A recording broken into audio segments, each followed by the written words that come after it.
Magandang umaga po. Pangalan ko ay si Hera Janet A. Sales, Grade 2 Responsible. Ngayon ay pupuntahan natin ang mga bagay tungkol sa pagkakalinlan ng bayan ng Calamba.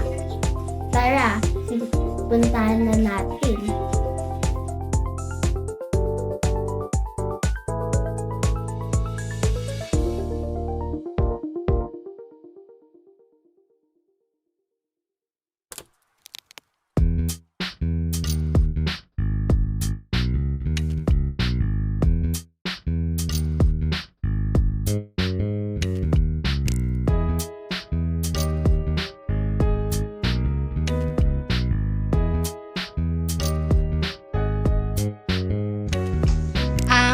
Lungsod ng Calamba ay matatagpuan sa lalawigan ng Laguna. Ang pangalan ng lungsod ay hango sa Tagalog na Calamba. Ibig sabihin ay malapad ang bibig na bangan ng tubig o tinatawag ding balanga. Ang Buhayani Festival ay opisyal na pagdiriwang sa lungsod ng Calamba.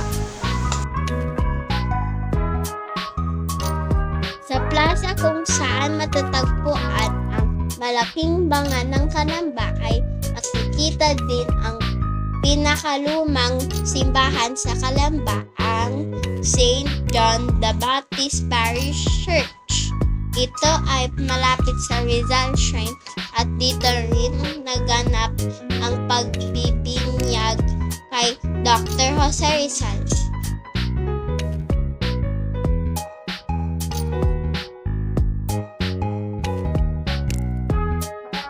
Amin ding pinuntahan ang Laguna de Bay na pinakamalaking lawa sa Pilipinas.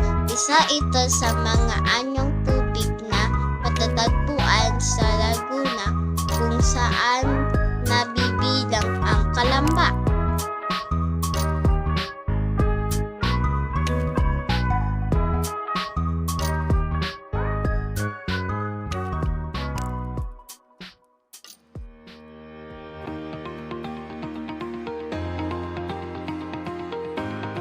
Ang lungsod ay kilala din bilang Spring Resort Capital of the Philippines dahil sa maraming hot spring resort na matatagpuan sa Pansol, Bukal at Bagong Kalsada.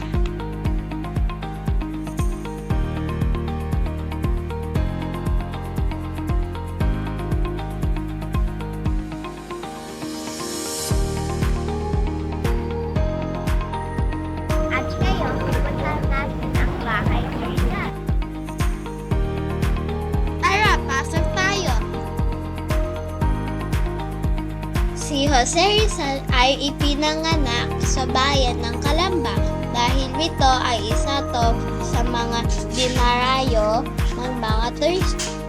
Pumunta ako kasamang aking pamilya upang makita at madiskubre ang ibang bagay tungkol sa ating pambansang bayani.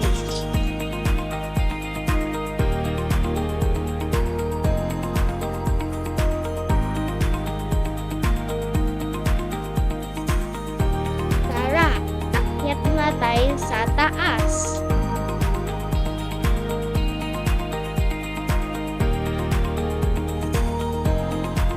Ang pamilya ni Jose Rizal, kapatid at magulang. Mga gamit sa bahay, panluto, silid-tulugan at iba pa.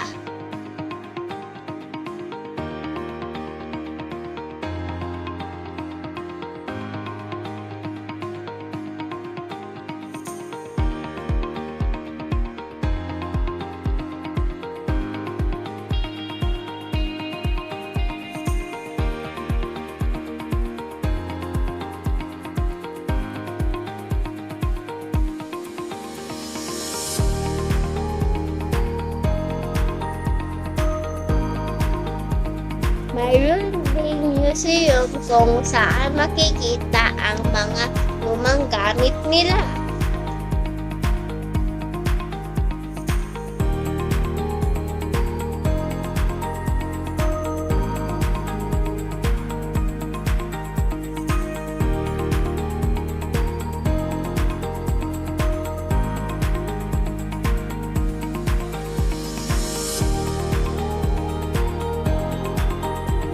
Salamat po sa inyong lahat. Sana tulad ko ay may natutunan din kayo. Paalam!